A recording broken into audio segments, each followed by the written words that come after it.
নমস্কার, আমি তরুণ ঘোষ। হাদিকে নিয়ে মন্তব্য জন্য মমতা ব্যানার্জিকে এবার দাম গুনতে হবে, কারণ তার যে এই মন্তব্য, সেই মন্তব্যে পুরো বাংলাদেশ উত্তাল হয়ে গিয়েছে, যেটা উনি চাইছিলেন।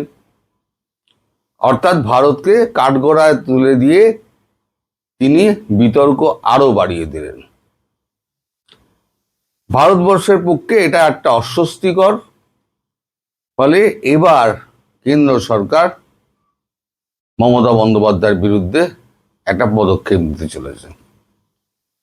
যা শোনা যাচ্ছে যে এসটিএফ এর নাম করে, এসটিএফই তো অ্যারেস্ট করেছিল, উনি নিজে স্বীকার করেছেন। তো সে সময় তো ছিল তার আন্ডারে এসটিএফ, এখন তো আর তার আন্ডারে নেই। এখন জামানা বদলে গেছে। এখন বিজেপির মুখ্যমন্ত্রী শুভেন্দু অধিকারীর অধীনে এসটিএফ, তার সরকার। এসটিএফই সম্ভবত একটা স্বতঃপ্রণোদিতভাবে মামলা করতে চলেছে তার নামে, এবং এটা তো একেবারে পরিষ্কার যে কেন্দ্রের সঙ্গে কথাবার্তা বলেই এটা করা হয়েছে। অর্থাৎ তার উপরে যে একের পর এক আঘাত তিনি নিজে নামিয়ে আনছেন নিজেই, তাতে আরো একটা আঘাত যোগ হলো। এক তো তিনি আঘাতে আঘাতে জর্জরিত, নানান রকম দুর্নীতি সরকার গত 15 বছরের সরকার চালাতে গিয়ে সে বালি চুরি, চাকরি চুরি, কয়লা চুরি, জমি চুরি, তারপরে নানান ধরনের প্রকল্পের নাম, কেন্দ্রের প্রকল্প, সেগুলোকে নিজের প্রকল্প বলে টাকা আত্মসাৎ, 100 দিনের কাজের টাকা আত্মসাৎ, তারপর লক্ষ্মীর ভাণ্ডারের টাকার নামে হচ্ছে একেবারে মানে কি বলে অর্থের জলাঞ্জলি, তারপর ভুতুরে ক্লাবের নাম করে সমস্ত সরকারি টাকা বিলোনোর মাধ্যমে টাকা আত্মসাৎ, এই সমস্ত মামলা তো তার রয়েছেই। শেষ পর্যন্ত যেটাতে উনি মহাফাঁসান ফেসেছিলেন তা হচ্ছে আইপ্যাক মামলায়। আইপ্যাক যে তার যে একটা ছিল, বেসরকারি সংস্থা ছিল আইপ্যাক, যাকে দিয়ে তিনি এই ভোটের কাজকর্ম করাতেন, তাদের কাছে প্রচুর বিতর্কিত মালপত্র ছিল, কাগজপত্র। ইডি যখন সেইখানে গিয়ে হামলা করলো, হানা দিল, তখন মমতা ব্যানার্জি খবর পেয়ে সমস্ত তার সরকারের উচ্চপদস্থ পুলিশ অফিসারদের নিয়ে গিয়ে একেবারে ইডির লোকেদের একটা ঘরের মধ্যে ঢুকিয়ে দিয়ে আটকে সমস্ত কাগজপত্র নিয়ে মমতা বন্দ্যোপাধ্যায় বাইরে এসে একটা প্রেস কনফারেন্স করলেন। মুখে একেবারে ফাইলপত্র নিয়ে একবার প্রেস কনফারেন্স করলেন। অর্থাৎ ইডি সেই মামলায় কিন্তু একটা ব্যাপারে একটা মামলা করে রেখে দিয়েছিল। সেই মামলার শুনানি কিন্তু এখনো চলছে। সেই মামলাটাতেই ওনার জেল হওয়ার কথা। উনি যে কাগজগুলো ইডির কাছ থেকে ছিনিয়ে এনেছিলেন ওই দপ্তর থেকে, ইডি যেখানে হানা দেয় এনফোর্সমেন্ট ডিপার্টমেন্টে, সেখানে কেউ ঢুকতে পারে না। এটা একদম সাংবিধানিক অর্ডার দেওয়া আছে, সাংবিধানিকভাবে স্বীকৃত। এটা ওটা ইন্ডিপেন্ডেন্ট বডি, এনফোর্সমেন্ট ডিপার্টমেন্ট। তার সঙ্গে যুক্ত হলো এই একটা, এই যেটা বাংলাদেশকে নিয়ে উনি মন্তব্য করলেন হাদিকে জড়িয়ে। এখন হাদিকে জড়িয়ে মন্তব্য করার পেছনে তার হচ্ছে একটাই কারণ, তিনি যেটা চেয়েছিলেন পশ্চিমবঙ্গের মুখ্যমন্ত্রী থেকে উনি পূর্ব বাংলাটাকে পুরো খুলে রেখে দেবেন, বাংলার পূর্ব দিকটা পুরো খুলে রেখে দেবেন, পশ্চিম দিকটা খুলে রেখে দেবেন, এবং বাংলাদেশের পূর্ব দিকটা খোলা থাকবে। ওখান থেকে সমস্ত লোক ঢুকে এখানে একটা গন্ডগোল পাকিয়ে তারপর 7 সিস্টার দখল করুক, যার জন্য ওই পূর্ব দিক দিয়ে হামলা করবে বলে পাকিস্তানের যে ছকটা করেছিল এবং হুমকিটা দিয়েছিল, সেটা করে উনি তাদের সঙ্গে জোট করে তিনি এই কাণ্ডটি করার একটা চেষ্টা করেছিলেন। খবরটা ভারতবর্ষ ভেতরে ভেতরে পেয়েছিল, আন্দাজ করেছিল। ফলে একটা গণতান্ত্রিকভাবে রেজিম চেঞ্জ করে ওনাকে হটিয়ে দেওয়া হয়। সেই হটানোর রাগ তিনি কিছুতেই সহ্য করতে পারছেন না। এখন উনি চেষ্টা করছেন যে যে করে হোক একেবারে যদি কেন্দ্রকে যদি একদম কোনো রকমভাবে চাপিয়ে দেওয়া যায়, কোনো রকমভাবে ভয় টয় দেখিয়ে যদি তাদেরকে দমিয়ে দেওয়া যায়, আমি এই ফাঁস করে দেবো, ওই ফাঁস করে দেবো, তাহলে পরে আমার মানে এই অ্যারেস্টটা যদি আটকে যায়, অথবা সরকারকে চাপে ফেলে যদি কিছু করা যায়, এই যে একটা তার একটা গোপন ইচ্ছে, সেই ইচ্ছেটা করতে মানে পোষণ করে তিনি আবার গাড্ডায় পড়লেন। এবারে আরও একটা বড় ধাক্কা উনি খাবেন, সেটা হচ্ছে এই বাংলাদেশ নিয়ে তিনি যে কথাটা বললেন, এই কথাটার জন্য তাকে চরম মূল্য দিতে হবে। কেন্দ্র সরকার তো ছেড়ে দেবে না, আর অমিত শাহ তো ছাড়ার পাত্র নয়।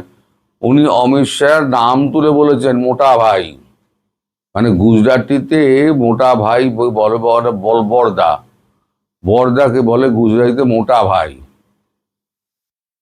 তা মোটা ভাইয়ের নাম করে উনি বলেছেন, তা মোটা ভাই তো ছেড়ে দেবেন না। মোটা ভাই তো যদি বাংলাদেশের ব্যাপারে যদি ফোন করে থাকেন, তাহলে সেটা যদি আপনি পাবলিকলি বলেন, আমার মনে হয় না এরকম কোনো ঘটনা ঘটেছে। এবং অমিত শাহ তিনি ফোন করে ওনাকে, ওনার তো মানে মিথ্যে কথা বলার ব্যাপারে ওনার কোনো লাজ লজ্জা নেই। সমস্ত রকমের মিথ্যে উনি বলতে পারেন। উনি যেখানে দাঁড়িয়ে যা বলবেন তার 90.9% কি 99.9% আপনি বাদ দিয়ে দিতে পারেন। একদম মানে আপনার বলছি যে উনি মোটামুটি যা বলবেন পুরোটাই মিথ্যা কথা বলবেন। উনি যত প্রকল্প কথা বলেন, যত অর্থ ব্যয়ের কথা বলেন, যত অনুদানের কথা বলেন, সমস্তটা হচ্ছে চুরির আর মিথ্যা তথ্য। 35,000 বেকার যুবক যারা চাকরি করছিল, সৎভাবে চাকরি পেয়েছিল, চাকরি করছিল, অসৎভাবে এত এত লোককে ঢুকিয়ে দিয়ে এসএসসিতে সমস্ত জিনিসটাই ঘেটে দিয়েছে। সরকার যখন বলল যে আপনারা যারা অরিজিনাল যার যে লিস্টটা আছে, যারা সত্যিকারের পাশ করে তাদের লিস্টটা যদি আপনি দেন, তাহলে পরে আমি বাদ দিতে পারি, আর অসৎভাবে যারা চাকরি পেয়েছে তাদের লিস্টটা আপনি আলাদা করে দিন, তাহলে পরে আমরা আলাদা করে দিতে পারি। উনি তা করলেন না। উনি সব একেবারে জট পাকিয়ে গিয়ে হাইকোর্টের টেবিলে ফেললেন। সে মামলা গেল সুপ্রিম কোর্ট অবধি। তারপর কি হলো, সমস্ত চাকরি যারা সরকারি যে বেসরকারি চাকরি করতেন, শিক্ষক অশিক্ষক কর্মী যারা ছিলেন, সবার চাকরি চলে গেল। অর্থাৎ যারা 2 নম্বরই করে পয়সা দিয়ে তারা যাদেরকে 15 লাখ 20 লাখ টাকা দিয়ে যাদেরকে চাকরি পাইয়ে দিয়েছিলেন, তারা তো চাকরি খোয়ালোই।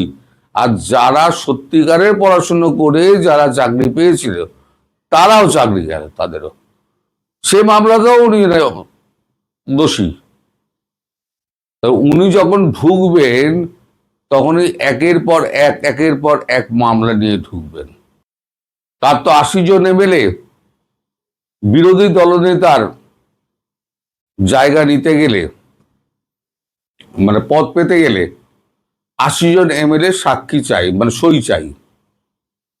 ওনার ডাকে উপস্থিত হয়েছিল 19 জন এমএলএ, আর বাকি এমএলএদের নাম লেখা হয়েছে, সেখানে নকল সই করে দেওয়া হয়েছে। এবার যাদের নকল সই করা হয়েছে তারা গিয়ে এবার বিধানসভার অধ্যক্ষের কাছে গিয়ে বলে দিয়েছে যে এই যে সই দেওয়া হয়েছে, এই সই আমাদের সই নয়। সঙ্গে সঙ্গে সিআইডির কাছে গেছে, সিআইডি তদন্ত করেছে, তাদের বয়ান নিয়েছে, বয়ান লিখিত বয়ান, রেকর্ডেড বয়ান, অডিও ভিজুয়াল বয়ান সমস্ত নেওয়া হয়েছে। নেওয়ার পরে দেখা গেল যে এটা একদম জোচ্চুরি করা হয়েছে। ভাইপো এটা জোচ্চুরি করেছে। ভাইপো কি করেছিলেন? ভাইপো একটা ফরওয়ার্ডিং লেটার করেছিলেন, যে আমি যা লিখছি এটাই সত্য, এবং নিচে যারা সই করেছে তারা সম্পূর্ণভাবে এখানে আমি উপস্থিত ছিলাম, এবং আমি সার্টিফাই করছি যে এরা এরা প্রত্যেকে সই করে দিয়েছে। এরকম একটা উনি ফরওয়ার্ডিং লেটার লিখেছিলেন। তাহলে ফরওয়ার্ডিং লেটার যিনি লিখেছিলেন তিনি হলেন গিয়ে মানে এই সমস্ত কুপরামর্শের মাথা।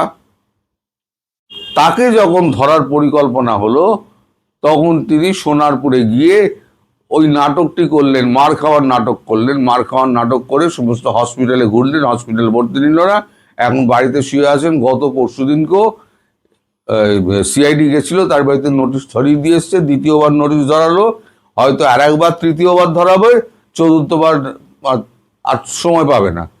তৃতীয়বারের পর এবারে বাড়ি থেকে তুলে নিয়ে গিয়ে একেবারে সোজা হাজতে পড়ে দেবে। তাহলে ভাইপো গেলেন, এইবার পিসিমা।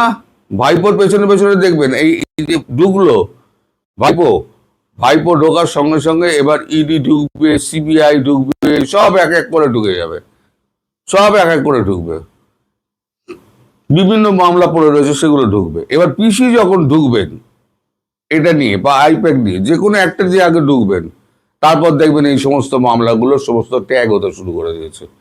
সুতরাং আগামী কিছু বছরের মধ্যে মমতা ব্যানার্জি আর তার ভাইপো তাদের বাইরে আসার কোনো সম্ভাবনা নেই। আর একটা খবর আপনাদের বলে দিই, সেটা হচ্ছে আমি বলেছিলাম তৃণমূল ভাঙছে, তৃণমূল ভেঙে গেছে। তৃণমূল দুভাগে ভেঙে গেছে। 59 জনের একটা তালিকা নিয়ে ঋতব্রত বন্দ্যোপাধ্যায়, যিনি তৃণমূলের এমএলএ, তিনি আলাদাভাবে মানে দল গঠনের দায়িত্ব নিয়ে তিনি স্পিকারের কাছে আজকে গিয়ে চিঠিপত্র দিয়ে এসছেন যে আমরাই হলাম সত্যিকারের তৃণমূল। এই 80 জনের মধ্যে এই 59 জন আমরাই হলাম সত্যিকারের তৃণমূল, আর এরা তৃণমূল হচ্ছে সংখ্যাগরিষ্ঠ। সুতরাং আমাকে দলনেতা বাঁচাও, ঋতব্রত বন্দ্যোপাধ্যায় দাবি করেছে, এবং তার দাবির সপক্ষে সবাই মিলে সই করে দিয়েছে 59 জন। অর্থাৎ মহারাষ্ট্রে যে ঘটনা ঘটেছিল একনাথ শিন্ডে, ঠিক এইভাবে একনাথ শিন্ডে বেরিয়ে গিয়ে উনি বিজেপির সঙ্গে হাত মিলিয়ে উনি মুখ্যমন্ত্রী হয়েছিলেন মহারাষ্ট্রের। সেই একনাথ শিন্ডের মতো এই একই ঘটনা এখানেও ঘটলো। অর্থাৎ তার আমও গেল, তার ছালাও গেল, তিনি জেলে গিয়ে বসে থাকবেন, পার্টি চলে গেল অন্যের হাতে। সরি,